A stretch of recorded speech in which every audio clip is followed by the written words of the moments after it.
আলোচনা সাপেক্ষ কে আমরা দোহার উপজেলার মুক্তিযোদ্ধারা অত্যন্ত গর্বিত, আনন্দিত। আজকে বহুদিন পর, দীর্ঘ 55 বছর পর আজকে দোহার উপজেলা প্রাঙ্গণে আমাদের কথা স্মরণ করে আমাদের সুযোগ্য উপজেলা নির্বাহী কর্মকর্তা আমাদের এই জন্য এই দোহারে একটা স্মৃতিসৌধ স্থাপন করলেন। এটা আজকে মাইলফলকে থাকবে আমাদের জন্য। আমরা সত্যি গর্বিত, আনন্দিত। আমাদের প্রাণপ্রিয় নেতা, দোহার নবগঞ্জের মাটি ও মানুষের নেতা খন্দকার আবু আশিক সাহেব।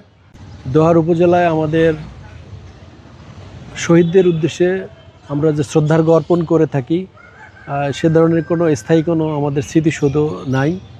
স্মৃতিসৌধ না থাকার কারণে আমরা উপজেলা প্রশাসনের উদ্যোগে এবং আমরা দোহার পৌরসভার অর্থায়নে আমরা স্মৃতিসৌধ নির্মাণের উদ্যোগ গ্রহণ করেছি। আমরা কিন্তু স্বাধীনতার 55 বছর পরে হলেও আমরা আমাদের বীর শহীদ মুক্তিযোদ্ধাদের জন্য আমরা কিছু একটা স্মৃতি আমরা তৈরি করতে পেরেছি। এটা তো ওই সময় করার উচিত ছিল, করার কথা ছিল, কিন্তু বিগত সরকার যারা ছিল ওই সময় তারা সেটা করেনি।